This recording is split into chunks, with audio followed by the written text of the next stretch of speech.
Hindi nakapagtimpi at sinagot ni PCO Undersecretary Attorney Claire Castro sa kagustuhan umano ni Vice President Sara Duterte na magkaroon ng madugong impeachment trial. Sa press briefing ni Palace Press Undersecretary Claire Castro nitong Lunes, May 19, 2025, iginiit niyang may pagkabayolente raw ang gustong mangyari ng pangalawang Pangulo. Medyo may pagkabayolente ang tugon ng ating Vice Presidente, ani Attorney Claire Castro. Medyo may pagkabayolente ang tugon ng ating Vice Presidente. Hiling pa ni Castro na hindi raw sana ito magkatotoo. We hope it is just figure of speech and it will not taken literally. Anya. Pero we hope that it is just a figure of speech and it should not be taken literally. Muli ring iginiit ni Castro na hindi raw mangingialam si Pangulong Ferdinand Bongbong Marcos Jr. sa magiging proseso ng nakabimbing impeachment ni VP Sara. Yung impeachment, nasa Senado na yan. Pabayaan natin sila, may proseso yan. Pabayaan natin ang proseso. Ako, basta ang nasa isip ko, tapos ng elections, balik sa trabaho. Gawin na natin lahat. Kung yan naman po ang nais niya at talaga namang magkakaroon ng balitaktakan kapag nagkaroon ng trial, hayaan na lang po natin itong gumulong. Saad ni Castro. Kung magkakaroon ng balitaktakan kapag nagkaroon ng trial, hayaan na lang natin po itong gumulong.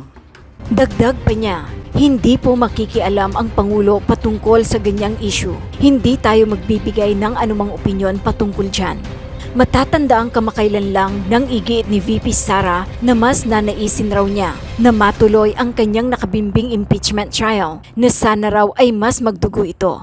Sinabihan ko na rin talaga sila, mga abogado niya, I truly want a trial because I want a bloodbath talaga. Anang pangalawang Pangulo. Sinabihan ko rin talaga sila, really, I truly want a trial because I want a bloodbath talaga. Samantala, pinalaga naman ni Congresswoman-elect Laila De Lima ang naturang pahayag ni VP Sara. If any blood is spilled, it can only be that of the person impeached. Ang reaksyon ni mamamayang Liberal Party List Representative Laila De Lima. Dapat siguro magkaroon ng panibagong kaisipan yung ating Vice President. Yung kanyang mindset, baguhin na dapat yan. Because it is so unbecoming of a high official. Naku, hindi dapat ito gano'n ang iniisip. But siguro, gano'n ang ginagawa ni VP Sara para lalo siyang, alam mo na, she's trying to court sympathy. Dahil mapalapit na nga yung impeachment trial. Hindi po gano'n ang impeachment proceedings. Sagrado po ang constitutional process of impeachment na dapat wala itong puwang para sa kaguluhan, para sa chaos, para sa drama, or para sa theatrics. So ito ay seryosong usapin na susundin ang due process, susundin ang rule of law, at susundin ang mga prinsipyo na napakahalaga na nandyan sa ating saligang batas. Ano po yan? Yung katotohanan, yung katarungan, at lalong-lalo na yung pananagutan or accountability. Si De Lima ang isa sa mga upong prosecutor ni Vice Presidente, kabilang na si Congressman-elect Shell Jugno. Nabalitaan niyo na siguro na imbitahan ako maging parte ng prosecution panel para sa impeachment trial ni VP Sara Duterte. Pumayag ako. Kasi di ba, ang pangako ko sa inyo, kahit anong mangyari, lagi akong maninindigan para sa hustisya. Ipaglalaban ko ang tama at totoo. Pananagutin ko ang nagkasala sa taong bayan. Sa mga darating na araw, mapapansin nyo, all out na naman ang mga troll. Iibahin nila ang topic, sisirain nila ang pangalan ko. Ginawa na nila yung dati. Pero kahit anong pilit nila, lumabas pa rin ang totoo. Ngayon, pwede ba ako mag-request sa inyo? Pag may nakita kayong mga fake news tungkol sa akin o tungkol sa kahit sinong kakampi natin sa pagsusulong ng hustisya, i-report nyo agad. Huwag nyo nang patulan. Gumawa na lang kayo ng sarili nyong post tungkol sa mga ipinaglalaban natin. Matuto na tayo sa mga nangyari noon. Huwag na nating hayaang may makumbinsi pa sila. Yun lang muna. Kita-kits sa impeachment trial. Habang ang kapwa niya House Prosecutor na si House Deputy Majority Leader Lawrence Defensor sinabing hindi kailangan maging bloodbath ang impeachment trial. Nagbigay naman ng opinyon ang karamihang netizens at nag-react sa sinabi ni VP Sara Duterte tungkol sa kagustuhan niyang magkaroon ng bloodbath sa sariling impeachment trial. Tanong nila, paano raw nakapagbitaw ng ganoong pananalita ang Vice Presidente? Kayong kalalabas lang niya sa Carmelite Monastery sa JP Laurel Avenue sa Davao City noong araw na yon, Sabado, Mayo 17.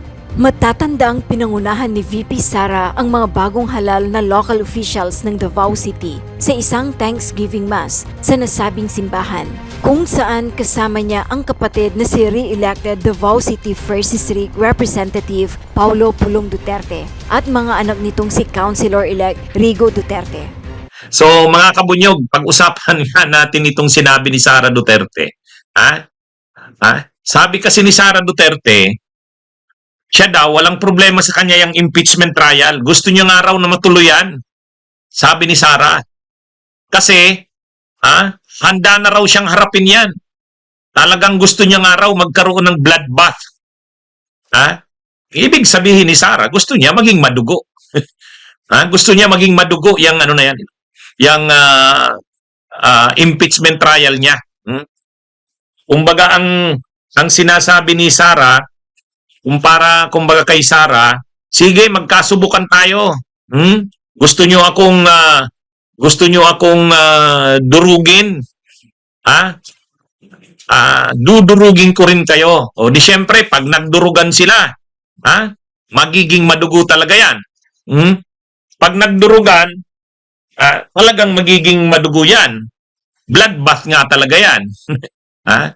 Kumbaga, sa ideya ni Sara, mga kabunyog, mga kababayan, ang impeachment ay, kumbaga, magsasagutan sila ng mga kalaban niya.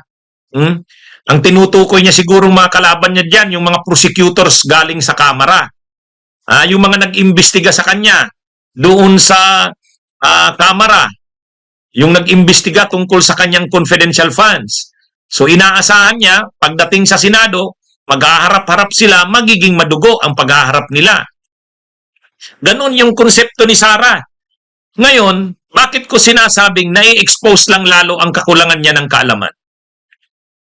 Mga kabunyog, mga kababayan, yung impeachment ay hindi debate. Ang impeachment, hindi yan debate na dalawang panig maglalaban, kumbaga magbubungguan, magbabakbakan. Hindi ganon yan. Hindi ganon ang impeachment. Ano ba ito? Abogado ba ito si Sara? Mga kabunyog, mga kababayan, bakit ko sinasabing nai-expose lang lalo ang kakulangan niya sa kaalaman? Ang impeachment, kung ang ideya niya dyan ay parang maghaharap-harap sila ng mga nag-aakusa sa kanya, tapos dudurugin siya nito, dudurugin niya rin ito. Kumbaga, talagang yon, kapag gano'n ang idea niya, bloodbath nga yan.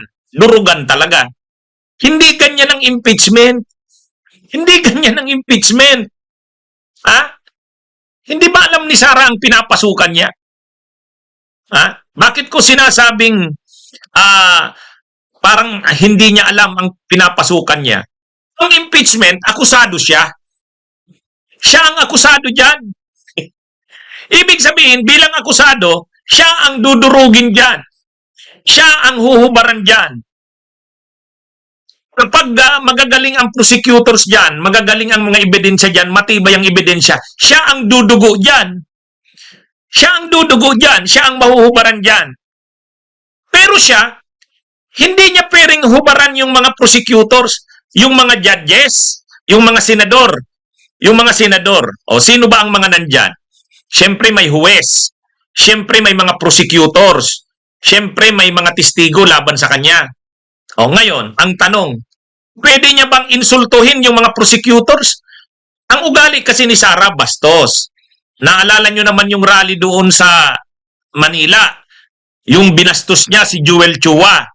Binastos niya si Abante. Binastos niya si Valeriano. Binastos niya si Beatrix Luistro doon sa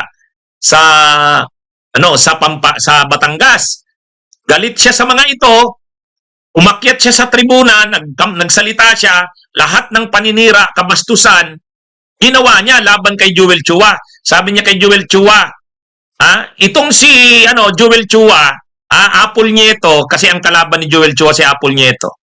Pakainin mo ito ng apple hanggang sa mabulunan siya, hanggang sa lalamunan niya. Okay. Pagsabik si Abante naman, inano niya si Abante. Binira niya talaga si Abante. Pagdating naman doon sa Batangas, nagsalita siya. Kinampihan niya yung kalaban ni Congresswoman Beatrix Lustro, si Abo. Anong sinabi niya? Itong si Beatrix Lustro, marami ka palang perang pambili ng boto. At hindi mo nababayaran ang utang mo sa aking asawa. Gayon yung ginagawa ni Sara. Pero sa impeachment, hindi niya pwedeng gawin yun. Sa impeachment, hindi niya pwedeng gawin yun. Yung ganong mga bastos na pananalita, pwede bang gawin nila sa impeachment yun? Hindi pwede yun. Siguro ang ideya ni Sara, kagantihan niya doon sa trial ang mga nag-aakusa sa kanya. O di parang ang mangyari, gagantihan niya yung kabastusan niya, yung magagaspang na pananalita niya.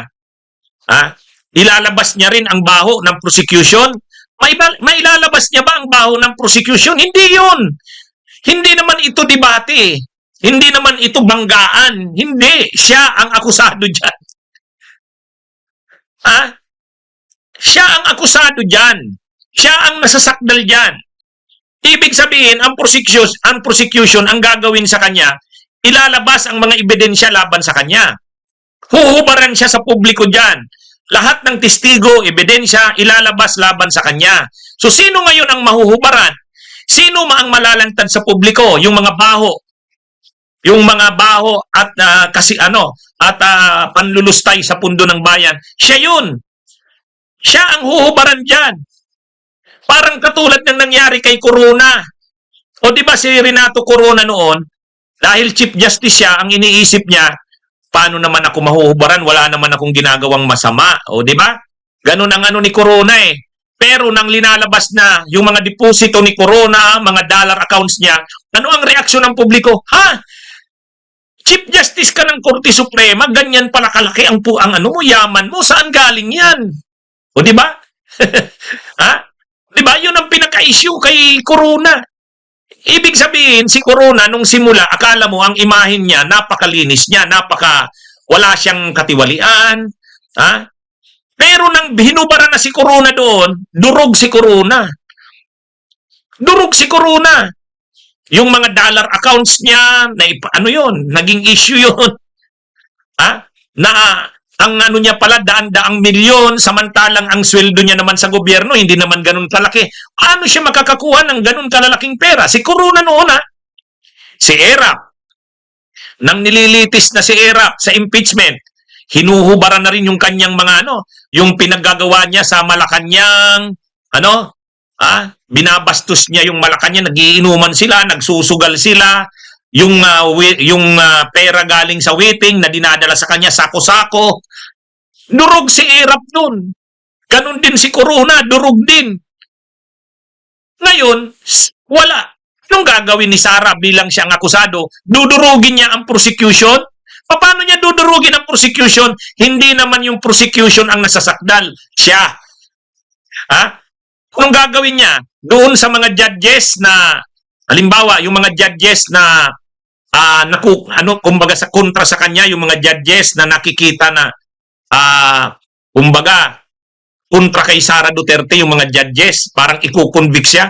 Anong gagawin niya dun sa mga judges na magkukonvict sa kanya? Babastusin niya? Yung ba ang sinasabi niyang yung ba ang sinasabi niyang bloodbath? Walang bloodbath na mangyayari diyan. Walang bloodbath na mangyayari. Walang puna ng putik diyan. Ang kasakdal diyan ay siya. Hindi niya ba alam na siya ang nasasakdal diyan? Di ba dapat alam ni Sara na siya ang nasasakdal. Ibig sabihin, kung mayroon man diyang kung mayroon man bloodbath diyan, magiging madugo, dugo niya yun. kung mahuhubaran siya sa publiko, kung mahuhubaran siya, magiging madugo. Dugo niya 'yon. Hindi dugo ng prosecution, hindi dugo ng mga testigo, hindi dugo ng mga huwes. Kasi siya yung nasasakdal. Siya yung nasasakdal. Kumbaga ikaw yung nakasalang, ikaw yung akusado, tapos ini-expect mo magiging madugo.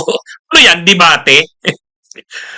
Ang nai-imagine yata ni Sara na parang kaya niyang hubaran yung mga prosecutor, sasabihin niya yung baho ng mga prosecutor. Pwede ba yun? Hindi pwede yun. Yung ginawa niya doon sa rally sa Manila na binastos niya si Joel Chua, binastos niya si Valeriano, binastos niya si Abante. Pagdating niya ng Batangas, binastos niya si Beatrix Listro. Hindi niya magagawa yun sa impeachment. Di ba? Alam niya ba ang pinagsasabi niya? Alam niya ba kung ano muna ang impeachment? Alam niya ba na sa impeachment, ganito ang impeachment, may akusado. Sino ang akusado? Sinong nasasakdal? Siya yun. So, dahil nasasakdal siya, siya ang nakasalang doon. Yung mga articles of impeachment, yung mga baho niya, yung mga akusasyon sa kanya, ilalabas lahat yun. Huhubaran siya sa publiko. Televised yan. Naka-livestream na naman yan. Oh. So, ibig sabihin, kung may magiging madugo man dyan, dugo niya yon. Kasi siya yung uhubaran dyan. Ha? Ngayon, ang pwede na lang na mangyari sa mga prosecutor, kung mahina ang mga prosecutor, mahina ang ebidensya, ganun lang ang mangyayari. Pero, hindi naman magiging madugo yan. Magiging madugo yan pag hinubaran siya sa publiko. Kapag nakita ng mga tao, ganun pala kagarapal si Sara, yun ang madugo. Yun ang madugo. Pero, makakapag-counter ba si Sara na huhubaran niya rin yung mga prosecutor? Pwede bang i-character assassination niya ang mga prosecutor? I-expose niya rin yung baho ng mga prosecutor? Hindi pwede yun. Hindi pwede dyan i-expose ang baho ng mga prosecutor. Hindi naman prosecutor ang nasasakdal. Siya eh. Di ba? Yan yung hindi naintindihan ni Sara diyan. Kaya yung iniisip niyang bloodbath, saan niya naisip yung bloodbath na yan? Pag sinabi mong bloodbath, parang matinding bukbakan. Walang matinding bukbakan diyan. Hindi niya kayang ang gagawin niya diyan, pipresent ng prosecution yung mga ebidensya, testigo laban sa kanya. Huhubaran siya sa publiko. Sasagutin niya ito. Sasagutin niya ito. Kaya nga defense magdidepensa siya. Yung prosecution naman, dahil sila yung nag-aakusa kay Sara, ilalabas nila ang mga ebidensya nila. O ganun yun. Pero, hindi ito yung tipong magbabak-baka na parang kung nagawa ni Sara yan sa mga rally sa Manila, nabastos niya si Joel Chua, nabastos niya si Valeriano, si Abante. Kung doon sa rally sa Batangas, nabastos niya si Beatrix Listro, kung ano-anong pinagsasabi niya. Ha? Kung yung mga style ni Sara na sinasabi niya, anong sabi niya? Itong si Lisa Araneta, involved ito doon sa nangyari sa involved ito sa nangyari doon sa Amerika, kung saan may namatay dahil sa overdose sa droga. Kung yan ay pwede niyang sabihin sa labas, pagdating doon sa impeachment trial, hindi niya pwedeng ganyan ang mga lingwahe niya. Hindi pwede yung ganun. May rules ang impeachment. Hindi pwede ang bastos doon. Kaya yung iniisip ni Sara parang, sinisiraan niyo ako? Parang ganitong naisip ni Sara dahil spoiled brat nga siya. Gusto niyo akong siraan sa publiko? Sisiraan ko rin kayo. Di ganon. Parang ganon. Yun ang ibig sabihin niya ng bloodbath Hindi niya magagawa yun. ang setting niyan ganito. Yung mga senador, judges sila. Impeachment court Tapos may prosecutors. Yung mga prosecutors, yun yung mga congressman na nag-aakusa kay Sara. Ilalabas nila ang kanilang mga testigo at ebidensya. Si Sara naman, depensa. Sasagutin niya yon. Ganun lang. Ganun ang mangyayari dyan. Pero yung sasabihin ni Sara na parang Bloodbath kasi, ibig sabihin, linalabas nyo ang baho ko, ilalabas ko rin ang mga baho nyo. Binabastos nyo ako, babastusin ko rin kayo. Hindi ganun yun. Walang ganun. Walang ganun dyan. Hindi mangyayari ang ganyan. Kaya, bloodbath kasi parang sakan. O sige, sakan. Kinyok mo ako, sakin din kita. O di madugo nga. Walang ganun. Hindi naman ganyan yan. Ha? Ewan ko kung naintindihan ni Sara yan. Ano bang klaseng law ang pinag-aralan niya? Pinag-aaralan yan sa constitutional law eh. O ako, nagtuturo ako ng constitutional law. Pag first year ka, ayan, pag-aaralan mo na yan. First year pa lang. Ito kasing si Sara, alam nyo mga kabunyog, mga kababayan, kung titingnan lang natin ang impeachment, simple lang naman yan. Ganito yan eh.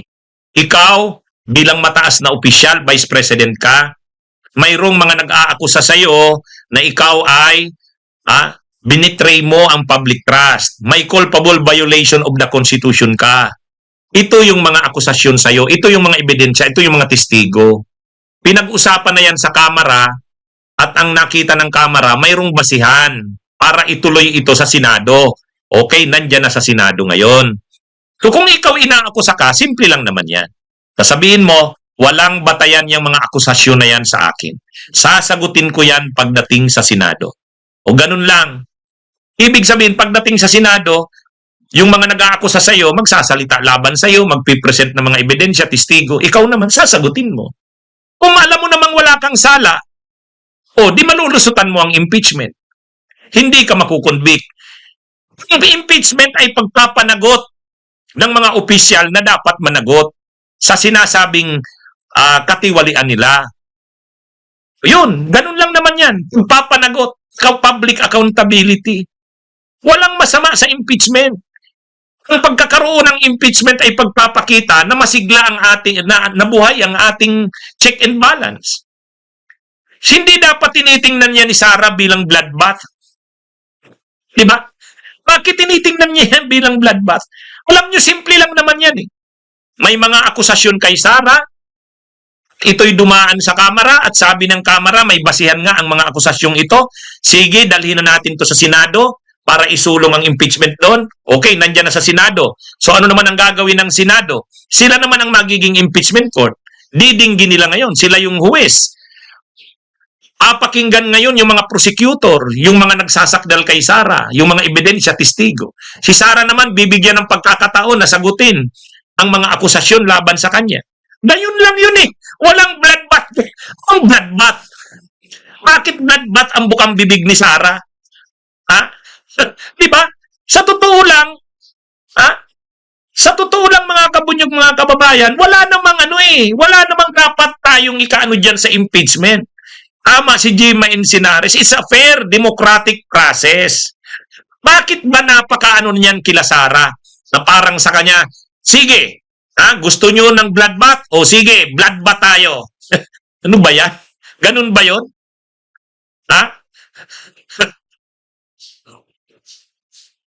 Ito namang mga senador, ito naman dapat na mga senador, kung matured ang mga senador, ibig sabihin alam nila yung trabaho nila, ang mga senador para silang kagalang-galang.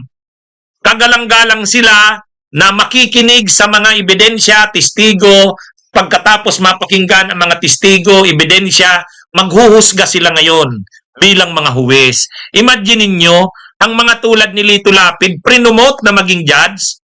Ang mga tulad ni Ruben Padilla, prinomote na maging judge. Imagine ninyo yan. Ang mga tulad ni Jingo Estrada, naging judge. Ganyan katindi ang binibigay na responsibilidad sa Senado.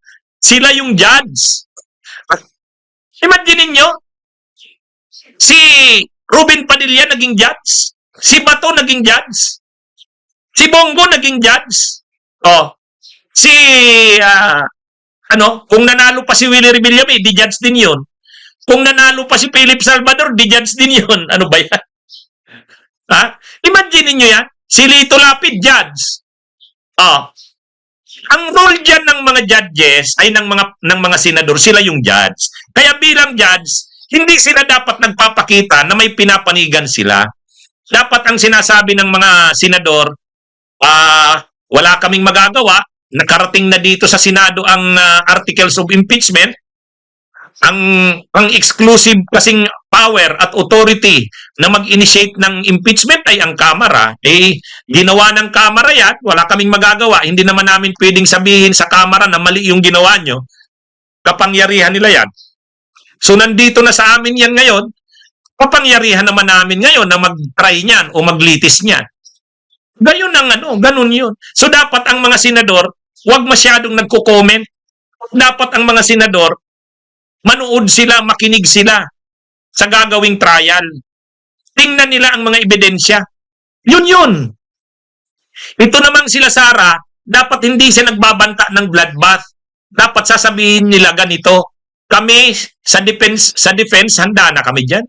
Wala namang kaming kinakatakot dyan. Mula pat sa simula, handa kami dyan.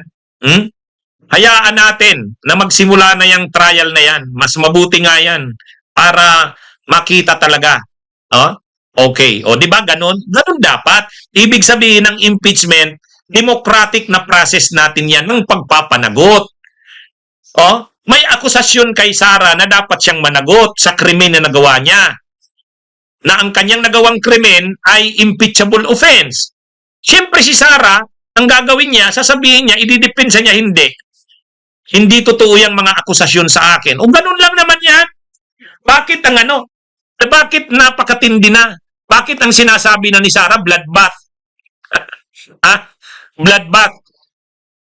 Magkakaroon ba ng sakan dyan na madugo?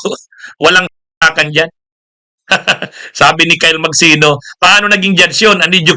Yun na nga eh. Kaya nga dapat sana pag nagpipili tayo ng mga senador, isang kinukonsider natin, ito bang bubutuhan kung senador ay pwedeng maging judge kung magkaroon ng impeachment? Dapat ganun eh. Akala kasi natin pag sinabing senador, anong sabi ni Willie Revillame? Wala akong plataforma, ayaw kong makipag-usap dyan. Basta ako tutulong sa mahihirap. O ganun lang pala yon. Tutulong ka pala sa mahirap, pwede ka na magsenador. Di si Vice Ganda, pwede nang magsenadora. Senadora ba yan o senador? Anyway, alam nyo mga kabunyog, ang impeachment ay masiglang proseso yan. Masiglang proseso yan. Ano yan? Hindi dapat yan sinisiraan. Mas dapat nga ina-appreciate yan. Anong ibig sabihin natin, bakit natin ina-appreciate yan? Ay kasi nga, the fact na mayroon pa tayo, gumugulong pa ang proseso natin, ibig sabihin, mayroon pa tayong proseso ng pagpapanagot. Okay, maraming issue kay Sara Duterte. O sige, kung marami kayong issue kay Sara Duterte, defilan nyo ng impeachment, sasagutin niya yan. Di ba? Ganun dapat. Si Sara naman dapat, ang attitude niya, ay marami kayong tinatapon sa akin na issue. O sige, dito tayo sa impeachment. Ako naman, naniniwala ako dito sa mga senador na magiging fair sila, magiging pata sila. Di ba? Dapat sana ganun. Ganun ang masiglang natin. Hindi yung vice president ka, ikaw yung nasasakdal, sasabihin mo, bloodbath. Sabi ni Sara Duterte, okay yan, sige na, magkaroon na tayo ng trial para magkaroon na ng bloodbath. Vice President ka, dapat naman ang mga salita mo naman, sa bagay, ganyan naman ang ama niyan si Duterte. Kaya lang, ako na mismo ang nagsasabi, hindi magkakaroon ng bloodbath dyan. Kasi impeachment trial yan. Siyempre naman, may naman yan. Professional naman ng magiging mga kilos dyan. Diba? Ganun naman yan eh.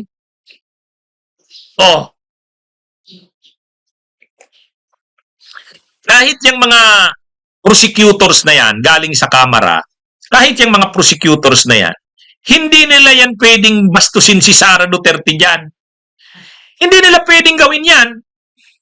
Hindi naman bastusan yan eh. Ano yan? Mayroon naman yang prosesong sinusunod. Para, kung sa korte nga, kami ngang mga abogado, pag mayabang ka, pwede kang disiplinahin ng judge eh. O ganyan din yan. Ganyan din yan. Ano naman yan eh, magiging, may mga sinusunod naman dyan na na proseso. Protocol, yon, protocol. Hindi dyan pwede yung mga bloodbath na yan. Hindi, naintindihan ko yung ibig sabihin ni Sara ng bloodbath. Parang ganito, sinisiraan nyo ako, inaatake nyo ako, gagantihan ko rin kayo. O sige, sa gantihan natin dyan sa impeachment, magiging madugo yan. O, gusto nyo ng bloodbath? O sige. O ganun yun. Pero hindi ganun ang impeachment. Hindi ba alam ni Sara yon? Mukhang, ewan ko paano ito pumasa sa law school. Ako nagtuturo ako ng constitutional law ngayon, ha? Constitutional law 1, constitutional law 2. Sa constitutional law 1, pinag-aaralan yan, impeachment. Kung estudyante ko si Sara, di bagsak na ito. Ha? Okay. Sige mga kabunyog, mga kababayan. Ha? Magandang araw sa inyong lahat. Mag-subscribe at i-click ang notification bell para sa mga susunod na video updates. Maraming salamat po.